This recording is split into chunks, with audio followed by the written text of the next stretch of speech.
Existe um ditado que provavelmente você conhece que diz: a gente colhe aquilo que planta. E quando você ouve isso, você imediatamente reconhece como tendo um certo tom religioso.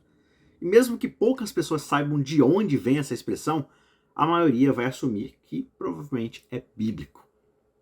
E essas pessoas vão assumir que elas sabem o que isso significa. É óbvio, né? É sobre causa e efeito. Esse verso está dizendo que tudo o que vai, volta. Se você brincar com fogo, você vai se queimar. No fim, todos recebem aquilo que merecem. A gente também talvez possa pensar que é uma versão bíblica do karma, uma espiritualidade condicional, baseada no desempenho, onde todas as balanças vão pender para um equilíbrio entre justiça e impiedade, e o julgamento final terá a palavra final. Portanto, cuidado com os pecadores, cuidado com as suas atitudes, porque um homem colhe aquilo que planta. Certo? Só que, na verdade, a carta de Paulo aos Gálatas, de onde vem essa frase de hoje, transforma radicalmente a nossa forma de pensar. Porque ele começa a carta pronunciando exatamente um anátema mortal. A gente falou sobre anátema no último vídeo. Ele pronuncia esse anátema mortal sobre qualquer um que nega ou perverte o evangelho da graça.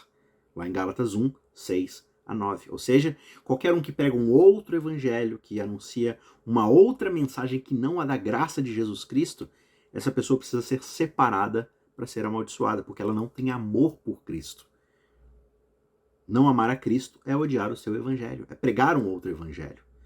E até mesmo o apóstolo Pedro aqui recebe um tremendo puxão de orelha de Paulo quando ele se esquece da verdade da nossa graciosa justificação. Paulo se esforça para mostrar que a verdadeira justiça nunca foi conquistada pela obediência moral, somente pela fé. É o que ele fala em Gálatas 3 e Gálatas 4. É Cristo quem ganha a nossa salvação através da sua vida, morte e ressurreição. Não somos nós.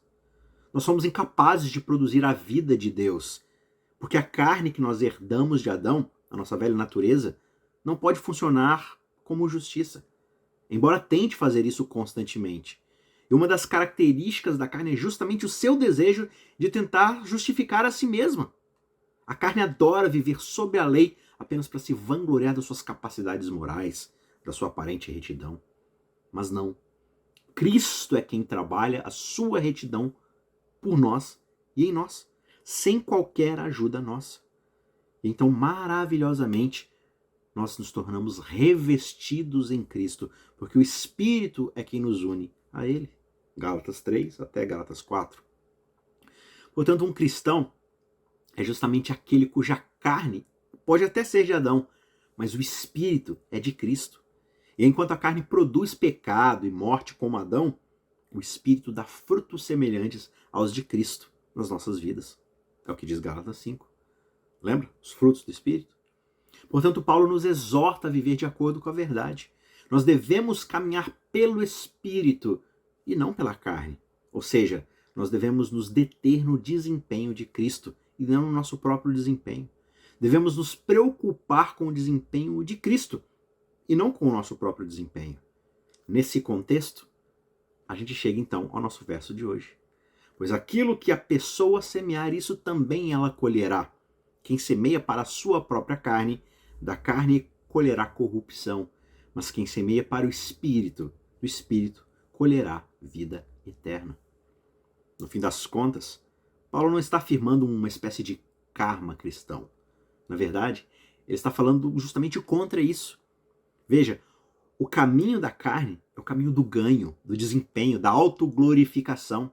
Só que Paulo diz, esse é um caminho de morte, de perecimento. Investir nisso é investir na nossa própria ruína, na nossa própria corrupção. Existe uma união orgânica entre a carne e a morte. Semear neste solo só vai nos levar a colher exatamente o que se espera desse solo: morte e corrupção. Só que, no entanto, existe um outro tipo de vida. E não é a vida sob a lei. O caminho do Espírito é o caminho da graça. Ele nos traz sempre as coisas de Cristo, segundo o que fala João 16, verso 15. Semear para o Espírito é investir na palavra do Evangelho e viver por essa verdade que vem de além de nós mesmos, vem de fora de nós. Não é algo que nós produzimos. Assim, novamente, existe uma união orgânica, só que dessa vez essa união entre o espírito e a vida. Não existe nenhum sentido de recompensa ou de ganho aqui. É a consequência natural de habitar em Cristo e Ele habitar em nós e em nós dar bons frutos. Um homem colhe de fato o que planta.